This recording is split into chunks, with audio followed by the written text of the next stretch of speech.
আম দিয়ে বানানো এই মিষ্টি দইটা খেতে জাস্ট ফাটাফাটি হয়। বাড়িতে একবার এই আমের মরশুমে পাকা আম দিয়ে মিষ্টি দইটা অবশ্যই বানিয়ে দেখতে পারেন। আসুন রেসিপিটা আমি বলে দিই। এইখানে প্রথমে একটা সুতির কাপড় নিয়ে নিলাম, এর মধ্যে হাফ কাপ মতো টক দই একটু জল ঝরাতে রেখে দেব। দইটাকে জল ঝরিয়ে নিতে হবে, সেই জন্য একটা কাপড়ের মধ্যে রেখে দিলাম। এখানে হাফ কাপ মানে প্রায় 50 গ্রাম মতো টক দই আমি জল ঝরাতে দিয়ে রেখেছি। এটা ঘন্টাখানেক মতন একটু কাপড়ের মধ্যে রেখে দেবো। একটু ঝুলিয়ে রাখলে ভালো হয়, অথবা একটু চেপে চেপে জলটা বের করে নিতে পারেন। দুটো হিমসাগর আম নিতে পারেন। আমি এখানে একটা হিমসাগর আর একটা সরি আম নিয়েছি, তবে আমটা যেন মিষ্টি হয়। আমটা একটুখানি ছাড়িয়ে নিয়ে তারপর এরকম ব্লেন্ড করে নিয়েছি। অন্যদিকে দইটাও জল ঝরানো হয়ে গেছে, সেখান থেকে আমি 1 চামচ দই আলাদা করে রাখলাম। বাকি দইটা এই আমের পাল্পের মধ্যে নিয়ে নিলাম।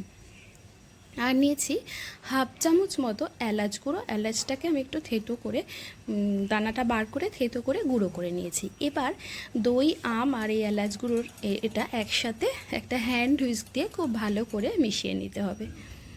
অন্যদিকে 1 লিটার দুধ একটু জাল করতে দিলাম। দুধটা যদি ফুল ফ্যাট মিল্ক হয় তাহলে কিন্তু বেশি ভালো হয়। আজকে আমি ফুল ফ্যাট মিল্ক পাইনি, এখান থেকে 2 হাতা দুধ তুলে নিয়ে এর মধ্যে হাফ কাপ গুঁড়ো দুধ দিয়ে দিলাম।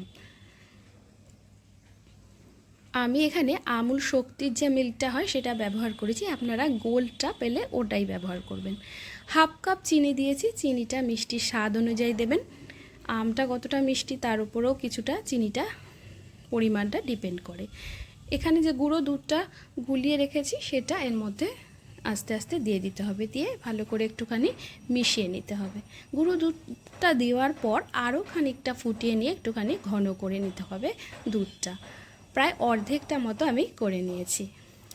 অন্যদিকে যে 1 চামচ দই রেখে দিয়েছিলাম, ওই জল ঝরানো দইটাই, এটা আমি একটা হাঁড়ির মধ্যে, মানে এখানে আমি একটা সেরামিকের হাঁড়ি নিয়েছি, এটার মধ্যেই দইটা পাতবো, তার মধ্যেই ভেতরটাতে খুব ভালো করে মাখিয়ে নিলাম। দুধটা কিন্তু এবার রেডি হয়ে গেছে। গ্যাসের ফ্লেম অফ করে দিয়ে এটাকে ঠান্ডা করতে দেবো, মানে যতক্ষণ না দুধটা উষ্ণ হচ্ছে ততক্ষণ অপেক্ষা করতে হবে, উষ্ণ গরম।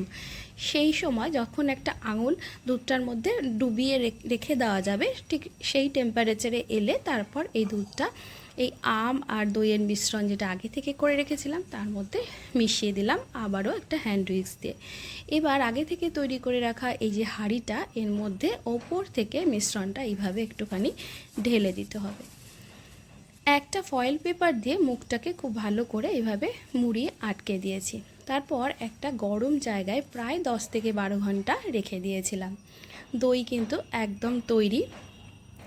আরও 3-4 ঘন্টা ফ্রিজে রেখে তারপরে পরিবেশন করুন এই আমের মিষ্টি দই। দেখুন কেমন জমেছে দইটা, একদম কিন্তু পুরোটাই জমে গেছে, একটুও জলও কাটেনি। ওপর থেকে খানিকটা আমের কুচি দিয়ে সাজিয়েছি আমি, এটা অপশনাল, এটা আমি দেখতে সুন্দর লাগার জন্য করেছি, এটা না করলেও চলবে। আপনারা এইভাবেই পরিবেশন করতে পারেন ম্যাঙ্গো মিষ্টি দই। রেসিপিটা কেমন লাগলো আমাকে কিন্তু অবশ্যই জানাবেন। আর আপনারাও এই আমের মরশুমে বাড়িতে একবার এইভাবে আম দই বানিয়ে দেখবেন, আশা করছি আপনাদেরও খুব ভালো লাগবে। ভিডিওটা ভালো লাগলে শেয়ার করার অনুরোধ রইল। আর এরকম আরও অনেক রেসিপি পেতে আমার প্রোফাইলটা ফলো করে রাখতে পারেন। আজ এ পর্যন্তই, আবার আসবো অন্য কোনো ভিডিও নিয়ে। সবাই খুব ভালো থাকবেন।